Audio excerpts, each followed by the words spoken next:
Всем привет! Вы на канале Мужское хобби, и сегодня будем делать вишневую настойку. У меня здесь мороженая вишня, но это остатки с прошлого года еще были нарыты в холодильнике. Когда вы увидите видео, уже должна быть вишня вовсю идти свежая, поэтому делайте на свежей, хотя на мороженой в принципе получается не хуже абсолютно. Просто будет как раз сезон, и вишневку сделать очень рекомендую в это время. Я ее делаю обычно в трешках, в 3-литровых банках или в 5-ках. Но здесь у меня, вот я говорю, остатки, поэтому покажу вам, как делаю я на такой вот порции. А так рассчитывайте, что в принципе лучше всего делать в 3-литровой банке. Но можно и в маленькой. По-хорошему, то есть в банке, в трешке обычно я засыпаю 2/3 банки. То есть, грубо говоря, 3-литровая банка, вот на 2 литра я ее засыпаю вишней. Ну, вишню, соответственно, помоете, там все остальное как положено. Косточки не вынимаю. С косточками гораздо вкуснее. Есть, конечно, секта синильной кислоты, я их так называю, которые боятся с косточками делать. Боятся этой синильной кислоты. Но я думаю, что бояться прежде всего надо вообще бухать или пить, если сказать культурно. То есть спирт, он сам по себе яд, и как бы все эти пугалки мы делаем не лекарства. Мы по сути все равно отравляем свой организм, так что какая тут синильная кислота и все остальное. Варенье ели из вишни. Годами никто не умер. Итак, наполняете примерно на 2/3 банку. Берете самогон. В принципе, делаете на 40-градусном. Можно на 50-градусном. Тут кто как любит покрепче. Но я делаю вот на 40, чтобы те, у кого нет самогона, а есть только водка, могли сделать это и на водке. В принципе, получится все так же вкусно, только водку берите нормальную. Это сложно, трудно, но можно иногда найти хорошую водку. Итак, засыпали вишню в банку, берем самогон и просто заливаем. Заливаем, если в 3-литровой банке, то чтобы она как раз 3 литра и стала. То есть по плечике там 3 литра. У меня здесь меньше, я примерно уже знаю просто пропорции, делаю ее часто. То есть вы засыпали 2 литра, долили до 3 литров. Сколько вошло, столько и вошло. Но грубый рецепт такой. То есть засыпана вишня 2 литра, залили 3 литра. И все. Дальше мы это просто оставляем настаиваться. Причем оставлять настаиваться нужно на примерно месяц. Не спешите, не делайте вот эти вот ошибки с супер быстрыми настойками. Все это не так вкусно, не так интересно. То есть она будет у меня стоять недели 3, месяц примерно. Отсекать прям до дня не буду. Ну, то есть грубо в этих пределах. Потом я вам покажу, что делать с ней дальше. Так что пусть настаивается. Встретимся через месяц. Для вас, как обычно, пару секунд. Ну вот, постояла наша настойка месяц почти. 3,5 недели у меня стояла. Видите, что получается. Ну, тут стандартно, что, вишня, она и есть вишня. Теперь нам это нужно, вот этот настой, слить. Ну, без ягод, естественно. То есть, вот отдельную банку через обычное ситечко я переливаю, чтобы ягоды не попали в банку.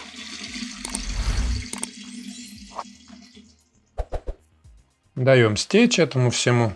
И все ягоды, которые у нас остались, мы их обратно ссыпаем в банку. Это то, что мы слили, пока убираем. И теперь второй раз заливаем наши ягоды. Второй раз заливаем ягоды. Здесь смотрите по крепости, как вам нужно. То есть опять самогоном заливаем, ну или водкой, как хотите. Если хотите, чтобы градусность этой настойки, все будет зависеть от того, как делать. Здесь вы можете от 20 до 40 градусов. Если хотите, чтобы был послабже, такой типа женского варианта, то разводите примерно до 20 градусов и заливаете в банку. У меня здесь 30 градусов, то есть такое нечто среднее я делаю. Соответственно, просто заливаете то, что у нас осталось, и оставляете это дело еще на недельку. Можно на пару недель, тут как бы время не так критично в этом плане, главное не меньше. С вишней все-таки нужно, чтобы она отдала весь вкус, аромат, поэтому стоять она должна нормально, а не за пару дней делать там какие-то компоты вареные, в которые потом добавляют спирт. И оставляем также. То есть она постоит недельку, вытянет остатки цвета, запаха и всего прочего из ягод. И потом встретимся, покажу, что делать дальше. Ну что, продолжаем делать нашу настоечку вкусную. Постояла еще недельку. Видите, еще забрало цвет. Запах тоже. Поэтому оно того стоит, чтобы повторить вот эту процедуру. И теперь мы, опять же, этот настой сливаем к тому, что у нас уже есть. Опять также через ситечко, без ягод. Выливаем. И опять же ягоды возвращаем обратно. Ягоды никуда не выкидываем. Дальше мы в эти ягоды засыпем сахар. Сахара рассчитывайте, в принципе, как я вам говорил, если будете делать по правильному рецепту, то есть 2 литра ягод до 3 литров заливаете самогонкой, то ягод у вас будет, естественно, больше. И на это количество ягод вам нужно будет добавить примерно 100 грамм сахара. Здесь у меня ягод меньше, поэтому я добавлю, думаю, пару столовых ложек. Может быть, сейчас посмотрим чуть больше. То есть просто засыпаем эти ягоды сахаром.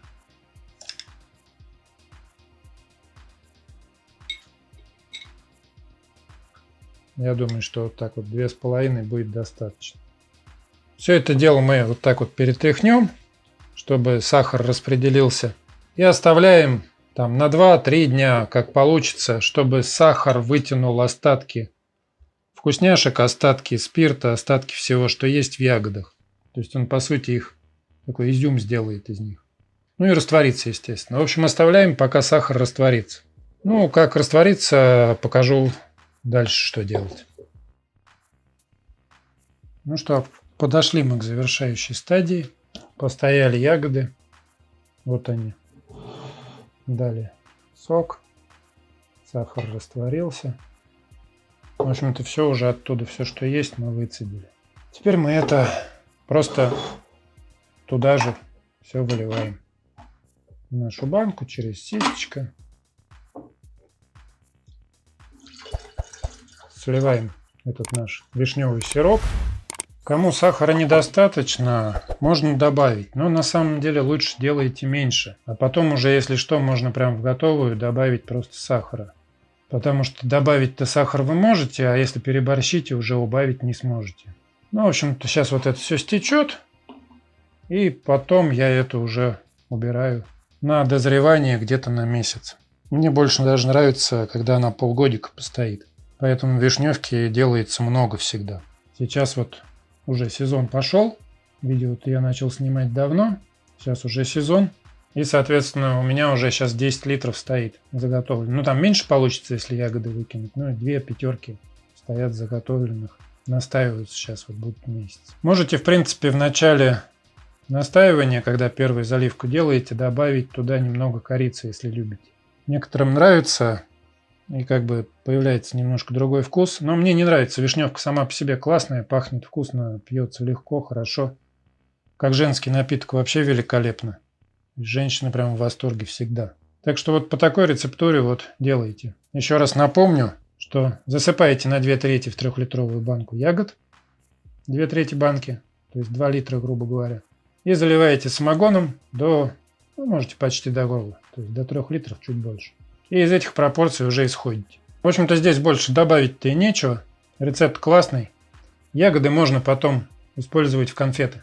Получается такая пьяная вишня, если растопить шоколад и залить. Получается прикольные конфеты. Но единственное, с косточкой я делаю. Без косточки можно тоже делать вишню также, но получается вкус другой, такой менее насыщенный, более тряпочный. Если кто боится косточек вишни, можете делать вишню без косточки, но добавить туда миндаль. Миндаль только не жареный. Жареный миндаль, он неинтересный становится. Просто миндаль берете, горсточку сыпанули. Хотя многие миндаля боятся также. Ну вот на этом вроде бы и все. Делайте. Рецепт классный. Заготавливайте, пока есть возможность. Всем удачи!